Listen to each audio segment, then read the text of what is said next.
Welcome to Propel, a podcast by Fellowship Pacific to propel you and your ministry forward in the mission God has for you.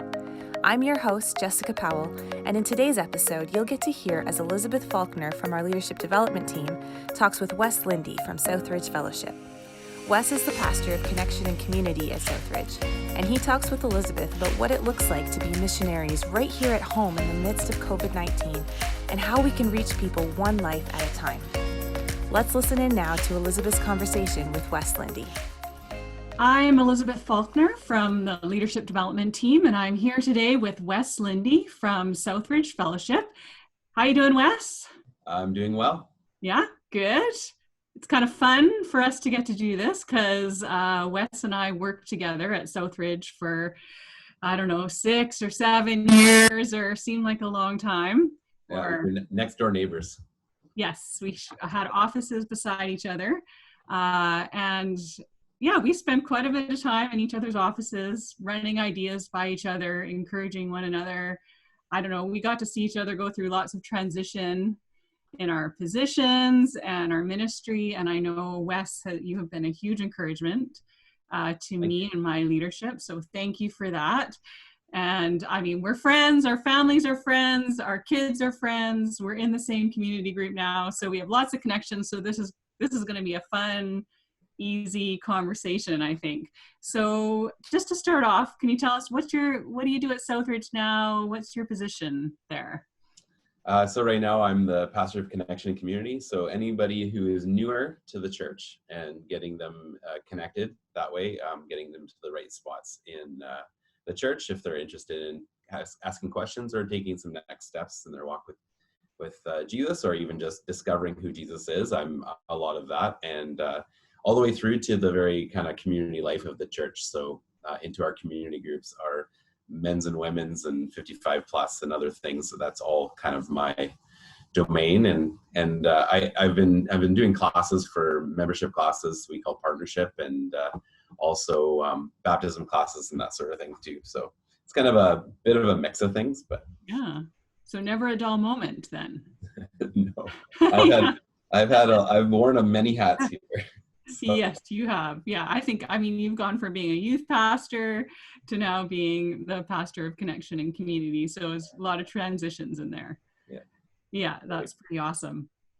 And so we're here, end of April. We've gone through 6-7 weeks of quarantine because of the COVID-19.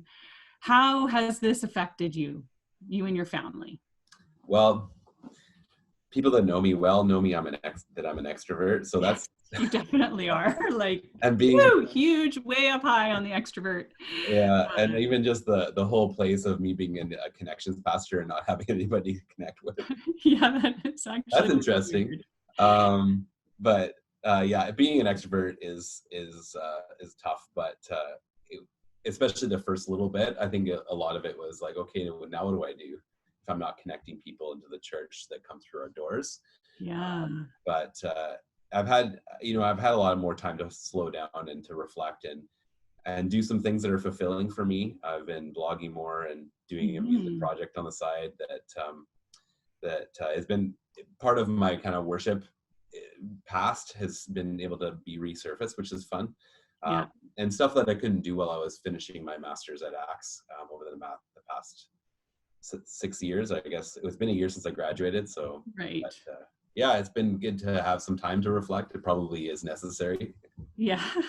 Yeah. It's kind of forced reflection. Yeah. And actually reading one of your blog posts is what kind of inspired this conversation. So we'll be getting into that a little bit more, all about being missionaries during COVID. But before we dive more into that, tell us about your church. What do you love about it? What makes it unique? What's its strengths? Yeah, well, I love the mission of this church because it's love God, change the world one life at a time. And that whole one life at a time has really been something I've attached to in my ministry philosophy and how I conduct things and how I view people and how people are individuals and they matter. And each of them has a journey that we need to help with. So that's why I love that at Southridge, every person has a story and every person matters. And so we just do things one life at a time. So each life comes through and we help them in that way. And, you know, I'm biased. I also think that our community group leaders and our coaches are pretty amazing. Yeah. So being the connection and community guy, I think that we've got a great group of leaders that are really killing it right now and doing a great job in the midst of a pandemic. It's been really, really cool to see. We've got, you know, 30-ish groups of either community groups or men's or women's or 55 plus or whatever that are reaching out and caring for people. And so the church still lives on, which is, it's pretty cool, even if we can't meet on Sundays. Pretty cool to actually see that happening in real life. And I know you've been a big inspiration for that continuing to happen. So way to go with that. So you ended up having to cancel a couple missions trips for your church, which I'm sure was distressing for some people and understandable as well. And I know there's churches all around our region who had to cancel things like that. What has that been like? The transition. You were going to lead one, right? Yeah, we were 1 week away from leading our spring break trip to Mexico, and that was very sad, especially for the teens that were wanting to go. They were very, very excited. And as we were getting closer, I remember the timeline was crazy because I think it was the morning of the Thursday, and I remember my wife Christy was saying, "I'm not sure if you're going to go," and then that night was when we had to pull the plug. We were just like, people were saying borders are closing and things are crazy, we're not going. I don't think we're going to go, even if we're going to go, and things were like chaotic. So I think it was March 12th, and that was a crazy day. And it was just like, it was nuts to see what was happening with borders and flights and all those things. And we had to go through the States, so that there's 2 different countries we were going through to get to Mexico. So there's lots of borders and things and to get through. But it was pretty sad. It's pretty sad, right? There was a lot of things canceled, a lot of people upset. But I know in reading your blog, something that's kind of been on your mind is, how do we be missionaries at home during COVID? So you go from, you're going to go make a difference in Mexico, which is awesome. And now everybody's stuck at home, and you start thinking about, what does this mean for me? So how do you, tell me about your thinking about that? Yeah, we didn't target necessarily the Mexico trip per se. We that was just like, okay, I guess we have to everything hit, and it was just like, whoa, what was this? But I think that the church, what I've started to really see is that the church is really wherever people scatter to. It's not brick and mortar. It's not the Sunday gathering. And I think realizing that we're missionaries wherever we are, wherever we go to. And it's a good start to kind of think about who we are and as Christians and who we are in this world. When we take away our leisure and we take away our social engagements, our sports, our schedule, our school, we realize maybe there's things that we've lacked giving time to, and like reaching our neighbor. And sometimes we think we're doing lots, but we really aren't doing a ton, because it's whatever time we had and what we tried to squeeze in. But I think that's given time for prayer and reflection for people to say, okay, well, how am I living my life as a believer in Jesus? And I think encouraging people to be devoted to prayer, because prayer, you don't need to physically distance to pray for on your own, of course, but even with people, you can still pray with people, but making the most of every opportunity, which is what Colossians 4 talks about. So one of the things that I think we can do more of is to talk to our neighbors distantly. Of course, we can still go to the store for neighbors if they need something from the store, especially elderly people that maybe shouldn't be out as much as they are, to pick up stuff for them. But one thing I've noticed is that because the Prime Minister really is pushing this for everybody, it doesn't matter if you're a Christian or not. I go to people and say, do you need anything? And they say, nope, everything's great. My family's looking out for me, like Interesting. my 90-year-old neighbor is like, I've got lots of family. They're all looking out for me. I don't need any help from the church. Yeah. So I think it's really good to be thinking about that stuff and be available as much as possible. But what we are missionaries, and that's never changed. We are missionaries to Canada. And I think this crisis is a common ground for us and a common experience that we can share with people and insert the hope of Christ into that, because there's a lot of fear and there's a lot of uncertainty and people that are into all those like those things that are like, fake news and Right. things like that, and they just get so wound up. And especially if you don't know Jesus, you don't have hope. You don't have a hope beyond this world. And so I think offering that and sharing the hope of Jesus and sharing why fear isn't going to dominate us as believers, because we have a hope beyond this world. Yeah. So how have you seen that working out personally? Like, you live in a townhouse complex, you've got neighbors all around you. I mean, I've known you a long time. That's just part of your nature. You're always looking to make friends and share Jesus with them. It's just who you are. So how right now have you really seen, do you have any stories of how God is working in that way, or little things that have happened? Yeah.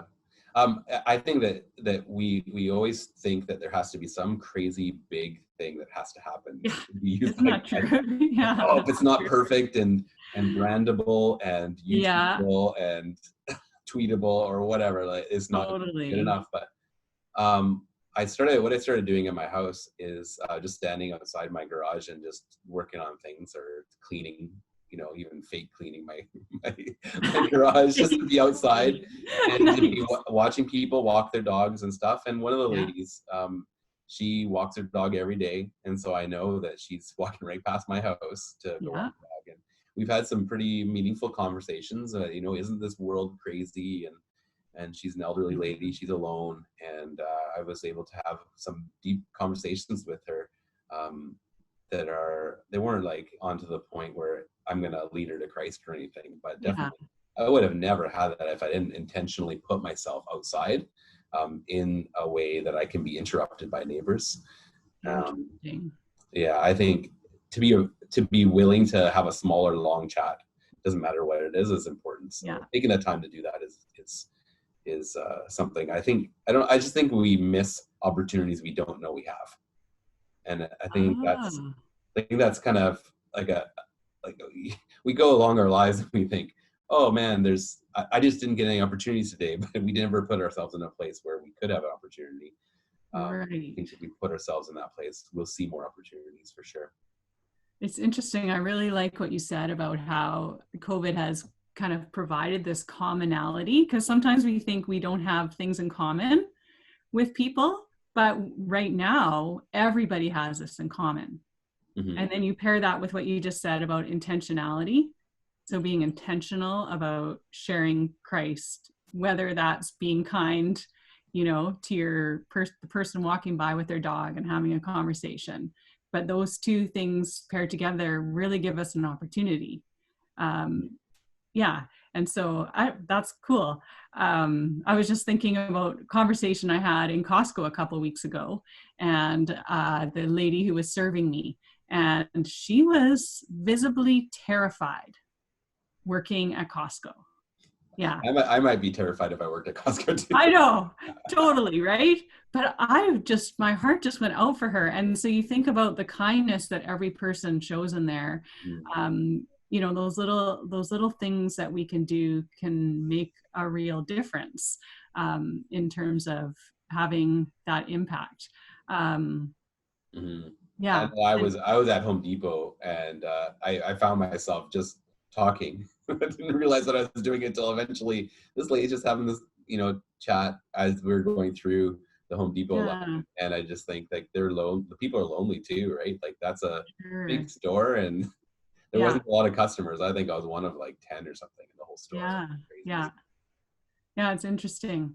I know one thing that I'm dealing with right now is just that I'm dealing a lot with my own kind of fears, and also loneliness from working at home and being with my teenagers all the time. And so I've really been feeling that weight of kind of leadership of like, okay, I'm having trouble with this. And I'm, I'm supposed to be helping others with this. I don't know. What are your fears right now, and how are you dealing with them, and how are you helping others deal with them? Maybe that's not a problem for you, but I imagine it's not just a problem for me. I think Yeah. my biggest fear is that this goes on too long. Right. Like Yeah. I just And get what is so too long, right? done with this stuff. Yeah. But I think Dr. Bonnie Henry is doing an excellent job of Right. here, making sure that we're thinking safe and making sure we go through this well. But I think the thing that I tend to correct myself as I walk along my life, and as soon as I start to feel fear, I often think, well, how can I get through this? How can I help someone get through this? And I think that's helped me to not internalize things too much and to sit in fear. I think thinking of others is something that gets me through it, and so helping them to know that they need to trust in Christ through this. And COVID can't change how much God loves us. God still loves us. We're not alone. God is with us, and wants us to trust Him. And that's very, very encouraging. That no matter what we fear, we need to trust in the hope of the eternal life that is found in Jesus. And I find that as my anchor to get through things. And I think it being encouraging to people in that way, and to steer them towards Christ, and not just us and our kindness and our words, but steering to them to the rock that never falters, the one that we can find refuge in, that huge fortress of a God we can find safety. And that promise of knowing who God is definitely the way to go. Yeah. And I guess like sometimes we think we have to be strong. I think as leaders, we think we have to have all the answers, and we need to have that strength. That's a great reminder, though, that even our strength, that's such a dumb thing to say, but is in Jesus, who is our rock and our anchor. I mean, I feel just encouraged saying that out loud. Yeah, because we all kind of, no matter how short or long we've been following Jesus, we sometimes just need that reminder, don't we, that He is our rock and He is our anchor. And maybe that's what we can demonstrate to our neighbors right now, is that steadfastness that we have because of Him. That can be like a light to others around us. It's interesting. What do you like this crisis? One way to think about it is to think about all the possibilities it creates rather than all the things it takes away from us. So what do you think, what does this crisis really make possible for your church, for Southridge? Well, my biggest thing, and one of my recent blog posts that I posted was talking about the end of Sunday-centric church. I think that's that idea that I think too many people consume on Sunday morning, and they fit it into their schedule, and they don't think of it more as church is us, the people, and we are the people, we are the church. And this has shown that we don't need to have a Sunday gathering in person to make church happen. COVID-19 cannot kill the church. The church isn't Sunday service, it's the people. And so I think it has decreased that institutionalization of church and put it back into the hands and feet of the people, who are the hands and feet and left index toe and all those of the body of Christ. Like, we are the body. And I hope that the change will happen, that people will become more relational that way with each other and realize their importance. One of the things that I started seeing is some people didn't want to join into video chats on their community groups. And I think still there's people that are thinking that if I don't get something out of even our community group, then I don't need to go. Right. And I think that if they realize that by them not going, other people are missing out on them, and their gifts and their strengths and their weaknesses and things that they bring when they're there. If you're not there, then you're not going to be influencing and we forget about the influence that we have on others. And I think encouraging people to see that, to say it's not about you and that and what you get out of it, because if it's that, there's going to be a time where you're not going to get anything out of your messages or the worship or whatever they think, that it isn't for them, that the church isn't for them, it's for the body to be together. So I think those things I hope that there's some change in that and that people start to see that. Yeah, that's a definite struggle for people, I think, right? Is sometimes when you're inward focused, like when you're always that's the isolation thing, right? When you're always by yourself, it can actually be harder to get to be outward. I mean, we had a community group last night and I did not want to go. I was like, had been kind of in my own head for the weekend. And so I kind of get that, right? But then you go and you're like, okay, I actually needed to be with other people to get myself out of my head, right? So well, I think that your prayer that for one of the one girl in our group that you prayed for last night was exactly the reason why she needed encouragement. She's living with her husband who's not a believer. She is the light to that. Yeah. I think that the prayer that you prayed over her was so important, and maybe carries her on for this next little bit, that you don't even know the impact that that's going to have.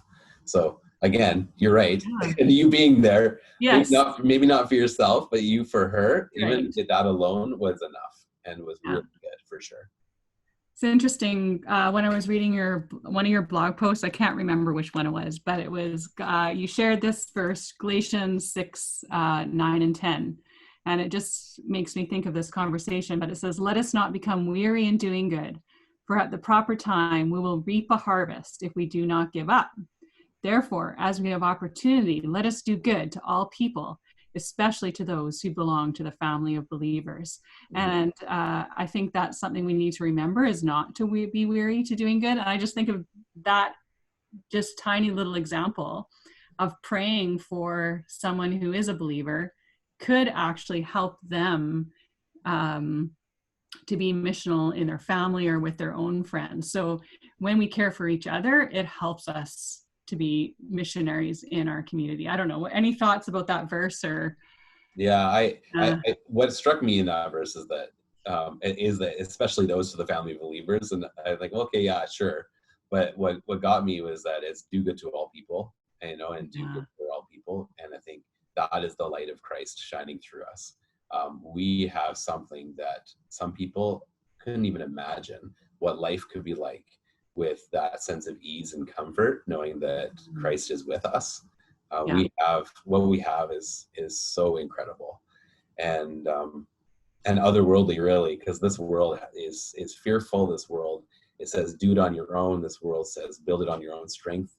This world is saying to us that we need to succeed on our own, all for us and our happiness, and for us as believers, it's about worshiping God and carrying out His commands and being an ambassador for Christ, and being an example to others. And that means we need to live up to that example. Yeah.